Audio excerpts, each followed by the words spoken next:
À eux deux, ils forment le duo genevois hyper culte, hyper minimaliste et surtout hyper tendance. Bonsoir, merci d'être avec nous en direct de Genève. Simone Aubert et Vincent Berthollet, vous êtes donc le duo du groupe hyper culte.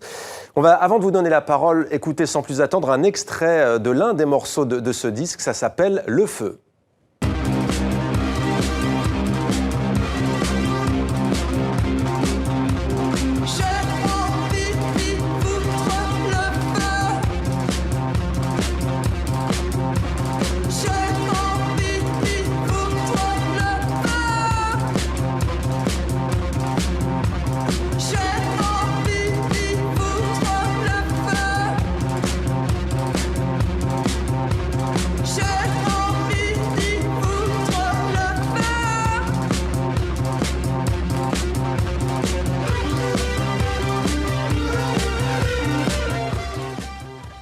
Simone Aubert, la première question est pour vous. Vous formez un duo, disons-le, assez singulier dans le paysage musical, basse, batterie. D'où vous est venue l'idée de vous associer d'associer de la sorte ces instruments ?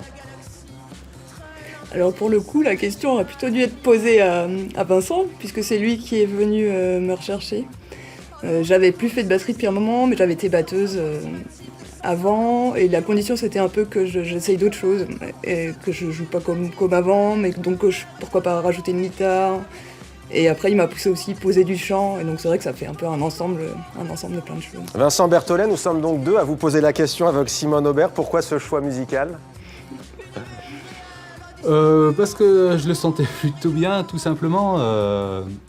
J'ai une espèce de délai dans mon oreillette, c'est bizarre.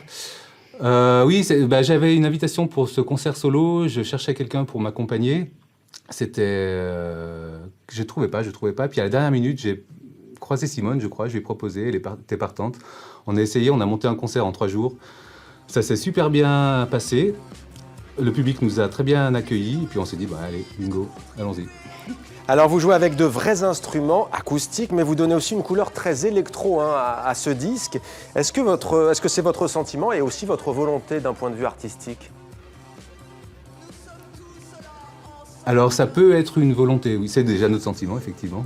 On utilise donc une vieille contrebasse en bois, et une batterie avec des pots et du bois aussi. Et avec ça, on utilise des loopers. Donc on part de cette formation acoustique, mais la volonté, c'est quand même de faire une trance électronique. Et par l'utilisation des loopers, on essaye d'obtenir cette trance qu'on recherche et qui marche parfois en concert. Looper, une séquence donc. Simone Aubert, vous puisez vos références notamment dans la musique des années 1980. Qu'est-ce qui vous intéresse dans la musique de cette époque ? Qu'est-ce qui se noue à ce moment-là, selon vous, et donc qui vous plaît ? Alors, il s'est passé beaucoup de choses, je pense, dans les années 80, à plein de niveaux, dans l'art en général.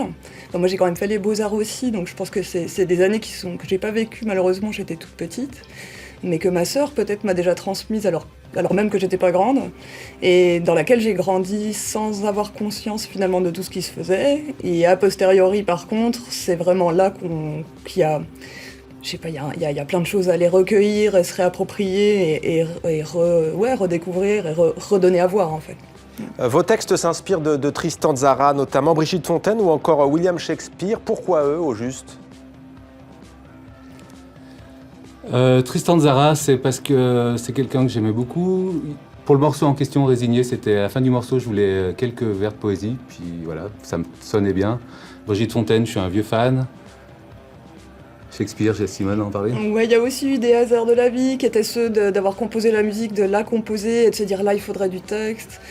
Pour le coup, Shakespeare, j'étais en train de travailler sur la musique d'une pièce de théâtre où il y avait un extrait de Shakespeare dans la pièce, qui était une pièce semi-improvisée. Et en fait, ce texte était là, et je me suis dit, mais cet extrait-là, il est parfait, en fait. Donc il y a aussi des hasards dans l'emprunt, finalement, de ces textes.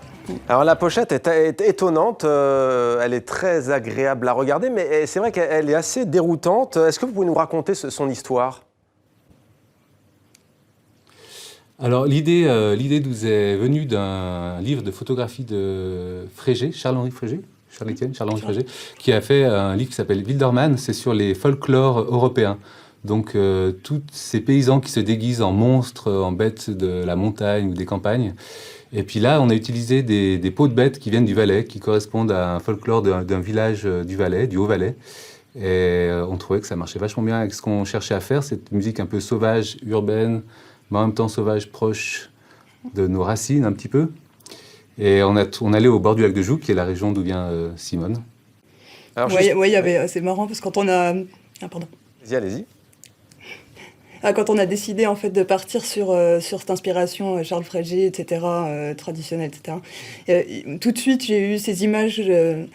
Mon père m'emmenait et me réveillait hyper tôt en fait dans la maison où lui-même il avait grandi, et j'avais ce souvenir de ce lac, qui est un lac de 8 km sur 3 plus ou moins, couvert de brume, et la brume s'en va comme ça le matin. Et j'avais ça dans la tête, et en fait le jour où on avait un seul jour pour aller faire ce shooting photo, et c'était exactement ces conditions-là qu'on a retrouvées en fait en se levant tôt comme ça. C'était très beau pour moi. C'est exactement ce qui s'est passé. On est arrivé et la brume s'est levée du lac. C'était complètement magique. C'était assez incroyable. À tous les deux, pour finir sur ce festival qui démarre demain et qui a lieu tout le week-end, ça s'appelle Bazar. C'est à votre initiative, ça se passe à Genève en Suisse. Quel est le programme? Quelle est l'ambition de cet événement culturel? Alors c'est pour moi plutôt une espèce d'expérimentation de plateforme artistique qui prend limite une autre formule qu'un festival de musique ou un festival d'art contemporain. Et c'est un melting pot en fait de création contemporaine, où on cherche justement plutôt des projets qui sont pas situés dans une case ou dans une autre. Et en plus d'être des projets pas situables, on leur demande de se mettre dans la situation d'une rue avec des habitants.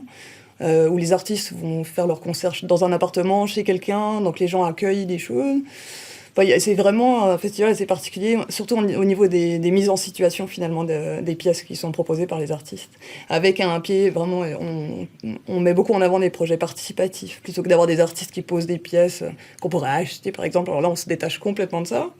Et puis justement, le but, c'est plutôt d'essayer d'inviter le public à participer carrément au festival et aux créations. Merci beaucoup à tous les deux d'avoir répondu à nos questions en direct de Genève. Hyperculte, donc, c'est le nom de votre groupe, et on peut se procurer notamment votre disque sur Internet, mais aussi en allant au magasin. Merci à vous d'avoir répondu à nos questions.